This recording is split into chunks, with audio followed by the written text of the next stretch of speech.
Père, du Fils et du Saint-Esprit. Amen.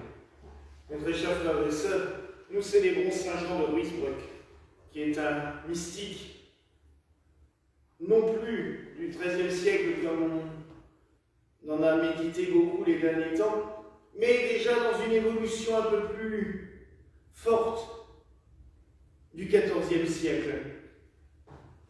Ce courant mystique qui a parcouru toute la vallée rhénane, le nord de l'Allemagne, mais aussi la Belgique, l'actuelle Belgique. À l'époque, on ne parlait pas de Belgique encore.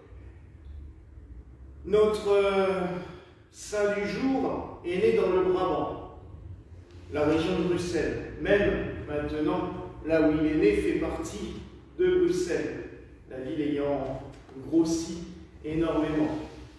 Il est donc né à Ruysbroek. Très vite mis en enseignement chez son oncle, qui était chanoine de la collégiale Sainte-Gudule, l'actuelle cathédrale Saint-Michel et Sainte-Gudule de Bruxelles. Il va suivre un enseignement et devenir prêtre.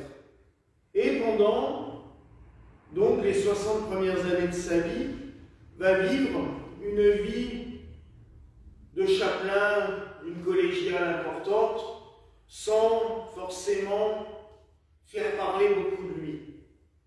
Même s'il va déjà écrire quelques textes importants que nous avons retrouvés, qui sont des enseignements d'une valeur exceptionnelle.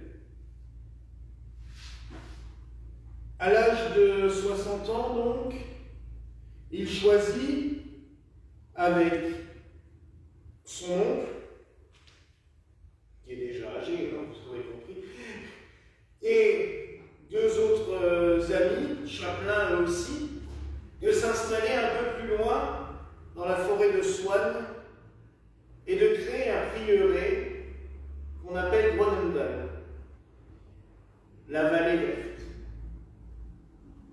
Vous verrez que ce nom est important, on y reviendra un peu plus tard. Et là, très vite, ils vivent une vie mystique assez intense. Au début, c'est un simple religieux.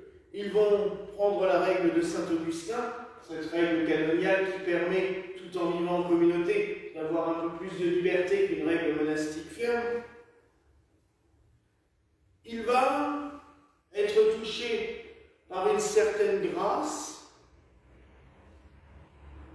et il va composer des textes spirituels, mais d'un niveau beaucoup plus élevé, tout en ayant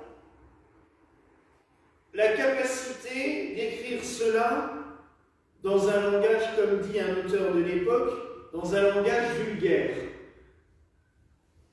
Il parle comme il parlerait à vous et moi. Il ne rentre pas dans des considérations et en utilisant des mots. Ça me rappelle, je l'ai raconté cette semaine, j'ai entendu une conversation dans le métro lundi après-midi qui était surréaliste.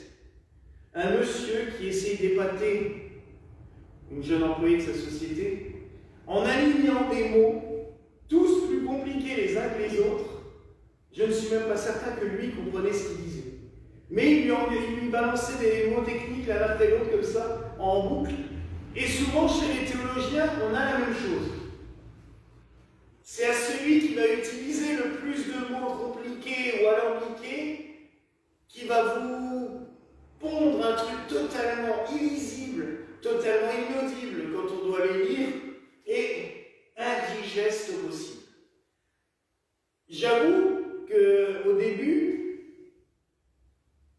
je rends hommage au Père Glenn de l'avoir fait connaître parce que je ne connaissais pas cet auteur, et ce saint, quand il m'avait envoyé les premiers écrits, j'avais l'impression que c'était compliqué.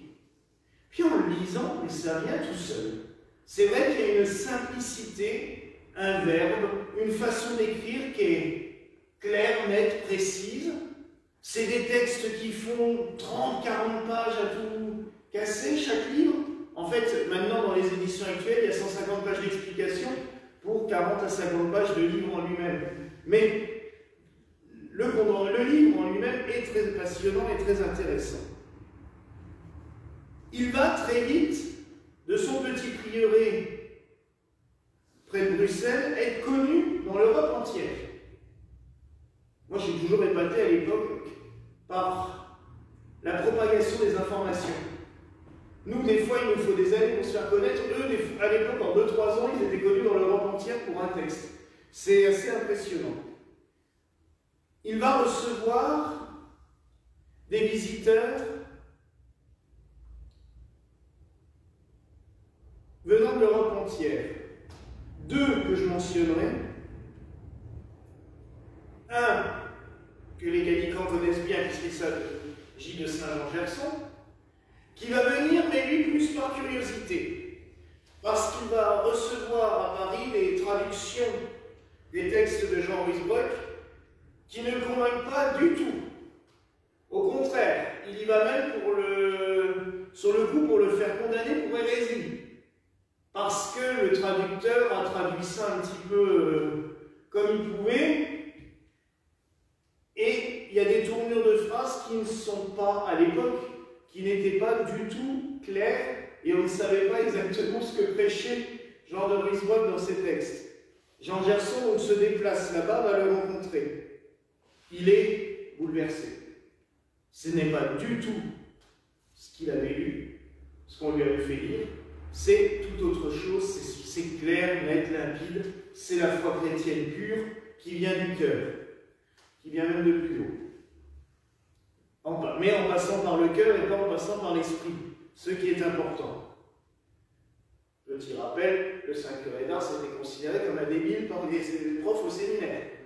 Et c'est lui quand même qui est le patron des prêtres. Hein. Donc, toujours penser que des fois il faut aller plus simple. Mais il va être décrié, Jean de Ruysbroeck, comme je lui ai dit, il y a plusieurs auteurs de l'époque qui disent oui, mais c'est un guignol. Il écrit n'importe comment, ça n'a aucune valeur, c'est.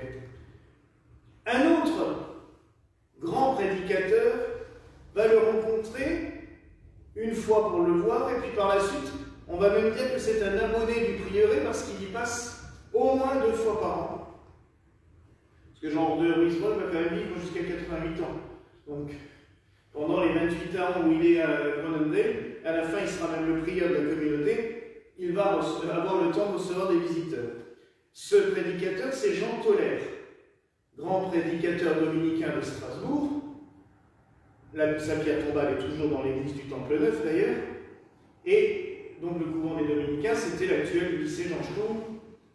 Et à côté, l'église du Temple Neuf qui a été reconstruite en 1870. Jean Tolère est considéré comme l'un des plus grands mystiques de la mystique rhénane. Et notamment un des plus grands mystiques strasbourgeois. Les textes sont connus dans le monde entier, et maintenant on le sait, parce qu'on a retrouvé les correspondances, on a vu, il était un des disciples de Jean de Ruysbroeck.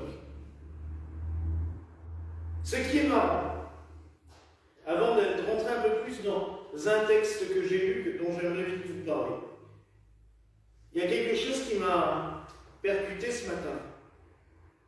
Jean de Ruysbroeck a créé donc ce prieuré qu'il a appelé la Vallée Verte. Quelques années après, 15 ans après, à Strasbourg, à l'endroit où se trouve actuellement l'ENA, qui était l'ancienne commanderie Saint-Jean, puis la prison Sainte-Marguerite, avant de devenir l'École nationale d'administration, il y avait un prieuré créé par Ulman Merswin, qui était lui-même aussi un disciple de Jean Tolère, un grand mystique strasbourgeois aussi, a créé vers 1366, donc 16 ans après la création de Groenendael, le prieuré de l'île Verte.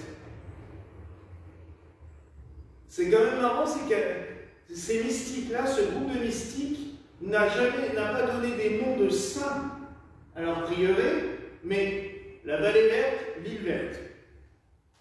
Étrange. Ce qui m'a marqué aussi dans la vie Jean de Ruysbroeck, c'est qu'il allait, non pas à la chapelle pour méditer et recevoir ses inspirations mystiques, mais il allait dans la forêt, à côté de son prieuré, s'asseoir sous un arbre, et il disait que c'est en s'asseyant sous cet arbre qu'il recevait toutes les inspirations de Dieu et qu'il écrivait ses textes. On est totalement dans un courant mystique et celtique. Étonnamment, presque 800 ans ou 900 ans après l'extinction officielle du courant celtique dans l'Église, on a des hommes qui vivent de cet esprit. Il faudrait, malheureusement, il aurait fallu les connaître pour pouvoir rentrer plus dans les détails, pour voir d'où venait cette inspiration. Mais je rappellerai juste que l'Irlande a aussi le surnom d'Ilbert. Je dis ça, je dis rien. Et que tout cet esprit de simplicité qu'on trouve chez Jean de Ruysbroeck, on le retrouve dans les textes celtes plus anciens. Il y a vraiment un élan, un esprit. Et la couleur verte, c'était la couleur de l'espoir, de la vie. On dit même que dans certains courants, c'est la couleur. Alors c'est marrant parce que dans certains endroits, le vert c'est la pourriture, le vert sombre, mais le vert clair c'est la résurrection. Bah oui, le vert clair c'est le vert tendre du printemps. Donc, il y aurait beaucoup, je pense, à chercher de ce côté-là et à peaufiner de ce côté-là. Mais pour terminer, j'ai eu l'occasion de lire ce matin l'échelle des 7 degrés de l'amour spirituel, qui est une des œuvres majeures de Jean de Ruysbroeck.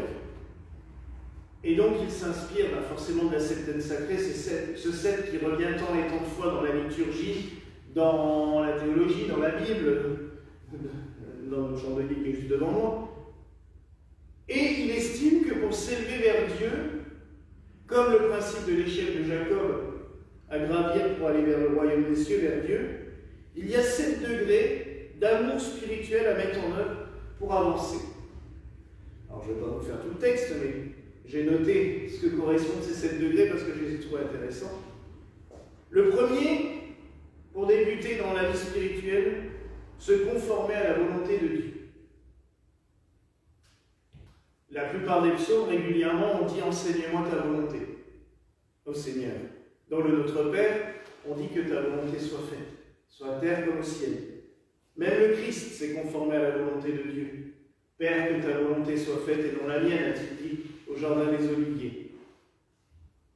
Tout simplement, nous avons les évangiles, nous savons ce qu'est la volonté de Dieu, nous conformons mais à sa volonté. Nous laisser inspirer aussi par celle-là. Deuxièmement, la pauvreté volontaire, pas une pauvreté forcée, parce que quand on est forcé, qu'on nous prive de nourriture, d'électricité, c'est la mode actuelle, là on n'est pas heureux puisqu'on nous force. Que ce soit un choix volontaire. Et comme je vous l'avais déjà dit, on peut être très riche et vivre très pauvrement. Vivre, c'est pas le fait d'amasser. Et on en revient à la parole de l'Évangile, tout ce que vous aurez amassé comme trésor sur la terre, vous ne l'aurez pas dans les cieux. Troisièmement, la pureté de l'âme et du corps.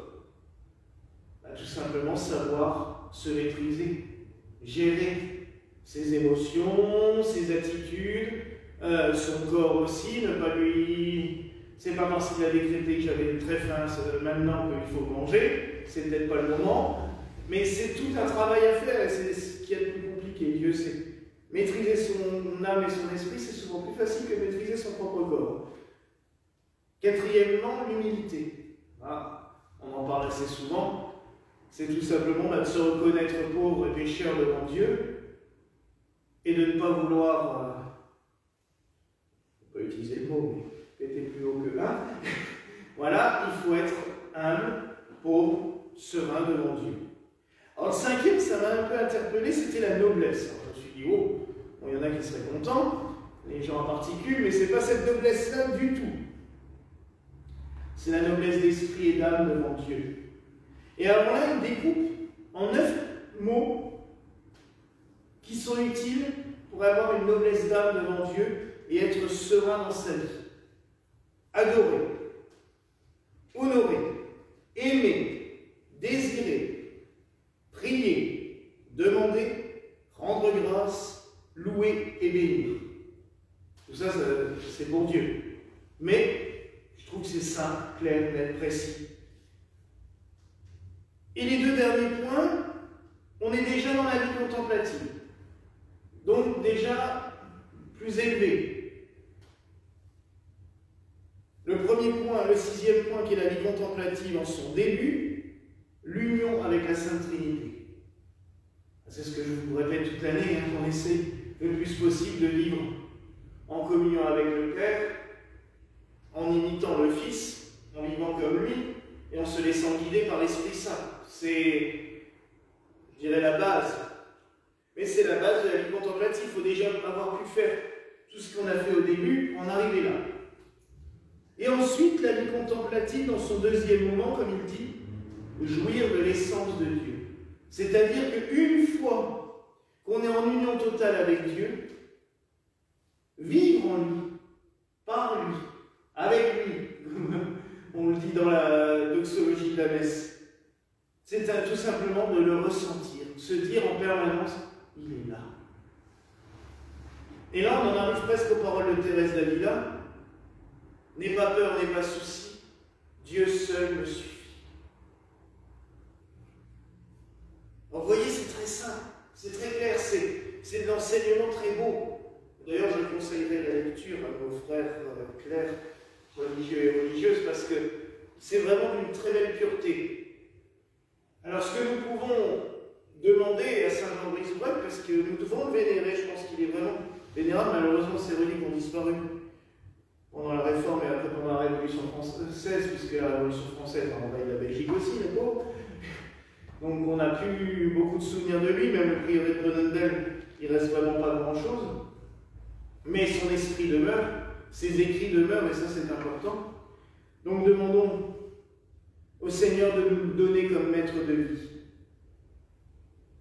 que nous puissions recevoir ses enseignements, qu'il puisse nous conduire sur les chemins de la sainteté, car lui-même disait que Dieu ne veut qu'une seule chose de nous, c'est que nous devenions des saints.